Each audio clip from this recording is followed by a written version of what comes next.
వాళ్ళ నుంచి బయటపడాలి అంటే ఆ భగవంతుడి నామస్మరణం చేయాలంట.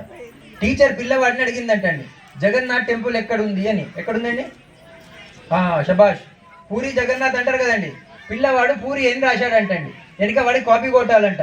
వాడు అనుకున్నాడంట, నేను పూరి రాస్తే టీచర్ తెలిసిపోతుందని వాడు చపాతి అని రాశాడంటండి. రెండు ఆన్సర్ పేపర్ టీచర్ దగ్గర వెళ్ళిందంటండి. టీచర్ కూడా ఆన్సర్ తెలియదంట. టీచర్ నెత్తికోకుంటుందంట, వీడేమో పూరి రాశాడు, వీడు చపాతి రాశాడు, ఎన్ని మార్కులు వేయాలి అని. టీచర్ అనుకున్నదంట, పూరి అయినా చపాతి అయినా గోధుమ పిండితోనైంది, ఇద్దరికి 100 వేసేసింది. మన జీవితం కూడా అంతేనండి. సమస్య ప్రాబ్లం ఏంటంటే, మనకి ఏది జరిగినా కూడా ఫస్ట్ కరెంట్ ఇంట్లో పోయింది అనుకోండి, ఫస్ట్ పక్కింట్లో చూస్తామండి. పక్కింట్లో కూడా పోయిందంటే జర తృప్తి అండి. మన సమస్య అంత కారణం పక్కిళ్ళేనండి. పక్కింటి ఆమె చీర కొన్నది, ఏమండి నాకు కూడా ఒకటి ఇప్పిస్తారా, కారు కొన్నారు. జీవితంలో వస్తువులు ఎప్పుడు సుఖాన్ని ఇవ్వదండి. ఇంట్లో సోఫా సెట్, డైనింగ్ సెట్ అన్నీ ఉందంటండి, కానీ మనిషి అప్సెట్ ఉన్నాడంటండి, ఉపయోగం లేదండి. ఒకప్పుడు బాత్రూమ్ డిటాచ్గా ఉండేదండి, ఫ్యామిలీ అటాచ్గా ఉండేదండి. ఈరోజు బాత్రూమ్ అటాచ్ అయిపోయిందండి, ఫ్యామిలీ డిటాచ్ అయిపోయిందండి. కుటుంబ సభ్యులు దూరం అయిపోయారండి. ఈరోజు మన ఇంట్లో ఉన్న వాళ్ళు పెద్దవాళ్ళు ఏదో పనికిరాదు అనుకుంటున్నారండి, కానీ మన ఇంట్లో ఉన్న పెద్దవాళ్ళని గౌరవించాలండి. మన తల్లిదండ్రులే పార్వతీ పరమేశ్వరులండి. భగవంతుణ్ణి మనం సృష్టించామండి, కానీ మనల్ని సృష్టించిన తల్లిదండ్రులు గొప్పవాళ్ళండి. అందుకే జీవితంలో బాగుపడాలి అంటే తల్లికి మించిన దైవం లేదండి. కాకి కూడా అన్నం పెట్టకుండా కోట్లు సంపాదించే వాడి కన్నా, కూటికి లేకున్నా కన్న తల్లిదండ్రుల సేవ చేసేవాడే కోటీశ్వరుడు అనమాట. తల్లికి మించిన దైవం లేదు. ఇలాంటి భారతదేశం, భారత మాత అన్నారండి. ఏదైనా దేశానికి ఇంగ్లాండ్ మాత, జపాన్ మాత, పాకిస్తాన్ మాత అన్నారండి. దీనికి భారత మాత అన్నారు. తల్లి వడి, రెండోది బడి, మూడోది గుడి. ఇది భారతీయులకు చాలా ఇంపార్టెంట్ అండి. ఒక తల్లి వడి బాగుండే కాబట్టి ఛత్రపతి శివాజీ లాంటి కొడుకు కనగలిగిందనమాట. ఒక శవం వెళ్తూ ఉంటుందంటండి, అటు నుంచి పెళ్లి కూతురు తీసుకొస్తుంటారంటండి. అప్పుడు ఈ శవం ఆ పెళ్లి కూతురు చెప్తుందంట, అమ్మా నిన్ను నలుగురు మోస్తున్నారు, నన్ను నలుగురు మోస్తున్నారు, నీకు పూలదండ వేశారు, నాకు పూలదండ వేశారు, నీకు బొట్టు పెట్టారు, నాకు బొట్టు పెట్టారు, నీకు చీర కట్టారు, నాకు చీర కట్టారు. ఒక్కటి మర్చిపోకమ్మా, ఒకప్పుడు నేను పెళ్లి కూతురుగా ఉన్నా. ఎవరు చెప్తున్నారు? శవం పెళ్లి కూతురు చెప్తుంది. ఒకప్పుడు నేను పెళ్లి కూతురుగా ఉన్నా, కానీ ఒక్కరోజు నువ్వు నా పొజిషన్ రావాలని శవం చెప్తుందండి. అందరం పోయేవాళ్ళమండి, కానీ మనిషిగా వచ్చాం, మనిషి జన్మకు వచ్చాం. ఆ జన్మ సార్థకం కావాలి అంటే గురువు ఇంపార్టెంట్ అనమాట. మనిషి అన్నవాడికి ఒక గురి ఉండాలండి, ఆ గురి చేయడానికి ఒక గురువు కావాలన్నమాట. అందుకే గురు బ్రహ్మ, గురు విష్ణు, గురుదేవ మహేశ్వర, గురు సాక్షాత్ పరబ్రహ్మ, తస్మై శ్రీ గురవే నమః అన్నారన్నమాట. అలాంటి గురు బ్రహ్మ, గురు పరంపర ఉన్న దేశమే ఈ భారతదేశం అన్నమాట.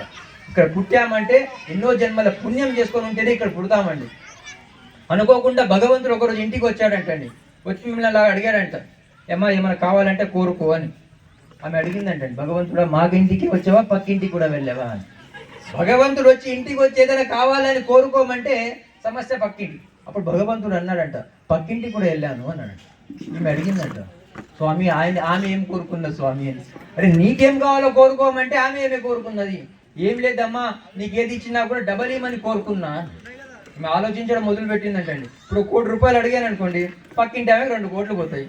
నేను కారు అడిగితే పక్కింటి ఆమె 2, చందాన చీర ఒకటి అడిగితే పక్కింటి ఆమె 2 పోతాయి. ఈమె ఆలోచించి అడిగిందంట, భగవంతుడు నాదో కన్ను తీసేయమన్నారంట. ఎందుకు? పక్కింటి ఆమె 2 పోతాయి. మన జీవితం అది కాకూడదండి. అందరినీ ప్రేమించగలగాలి. మనం అందరం భారతీయులు అన్న భావన రావాలండి. కుల మతాల గొడవలు ఊరిలో పెరిగిపోతున్నాయండి, అది తగ్గించుకోవాలన్నమాట. అనుకోకుండా ఒక ఊర్లో కార్యక్రమం జరుగుతుందంటండి. ఒక కుర్రవాడు నోరు తెరిచి నిద్రపోతున్నాడంటే, కొందరికి ఎక్కడ ఇంట్లో నిద్ర రాదండి, కార్యక్రమం రాగానే నిద్ర వస్తుందండి. పడుకున్నాడంటండి, అటు నుంచి ఒక పాము వెళ్తూ ఉందండి. నోరు తెరిచి పడుకున్నాడంటండి. ఆ పాము అనుకున్నాడంట ఇది పాము పుట్ట అని నోట్లో వెళ్ళిపోయిందంటండి.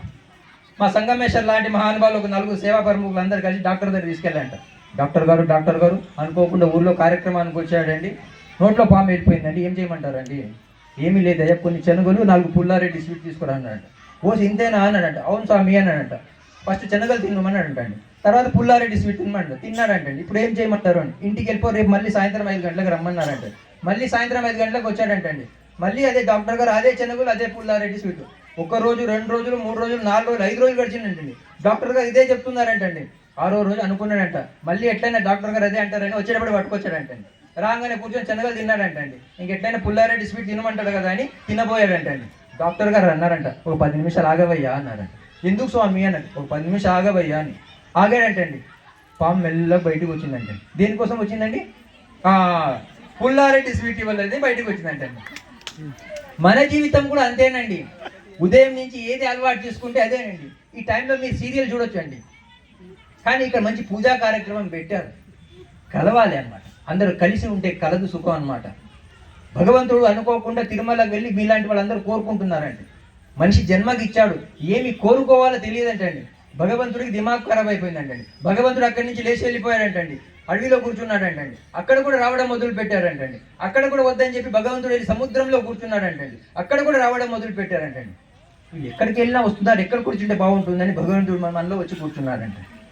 సంకల పిల్లని పెట్టుకుని తల్లి అంతా ఊరంతా వెతుకుతుందంటే మన జీవితం కూడా అంతే అండి. అందుకే భగవంతుడు 2 రూపాల్లో ఉంటాడండి, చర అచర. గుళ్ళో దేవుడు నడవట్లేదండి, నడిచే దైవాలే మన గురువులు. కాబట్టి ఆ గురువులను గౌరవించుకోవాలి, ఆ గురువులను ఆదర్శంగా తీసుకోవాలన్నమాట. 1835లో క్లైవ్ లార్డ్ మెకాలే భారతదేశానికి వస్తాడండి. భారతదేశం అంతా పర్యటన చేసిన తర్వాత వాళ్ళ నాన్నకు ఉత్తరం రాస్తాడు, నాన్నగారు భారతదేశం అంతా పర్యటన చేశాను, I did not find single beggar. నాకు ఈ దేశంలో ఒక అడుక్కునేవాడు దొరకలేదండి. అలాంటి దేశం అండి. కానీ ఈరోజు అందరు అడుక్కుంటున్నారండి. ఒకరు గుడి బయట అడుక్కుంటున్నాడండి, ఒకరు గుడి లోపల అడుక్కుంటున్నాడండి. 2 రూపీస్ కావాలని అడుగుతున్నారండి. పీస్ కావాలని ఎవరు కోరుకోవట్లేదండి, శాంతి కావాలని ఎవరు కోరుకోవట్లేదండి. లోకా సమస్త సుఖినో భవంతు అనేవాళ్ళం మనం. ఇది పూజ మన గురించి చేయలేదు, అందరూ బాగుపడాలి, అందరూ బాగుపడాలని చేశాం. ఈ దేశంలో వ్యభిచారం లేదండి, ఈ దేశంలో దొంగతనాలు లేవండి. ఈ దేశంలో ఒకటి ఉంది, ఏముంది అంటే గురు పరంపర ఉందండి. గురు ఏం చెప్తే శిష్యులందరూ వాళ్ళ మాటలే వింటారు, వీళ్ళు వేరే వాళ్ళ మాటలు వినరు. అందుకే ఈ దేశం చాలా సమృద్ధిగా ఉంది. ఈ దేశాన్ని నాశనం చేయాలి అంటే నా దగ్గర సిస్టమ్ ఇంప్లిమెంట్ చేస్తే 200 సంవత్సరాలు వీళ్ళు కొలాప్స్ అవుతారని ఉత్తరం రాస్తాడండి.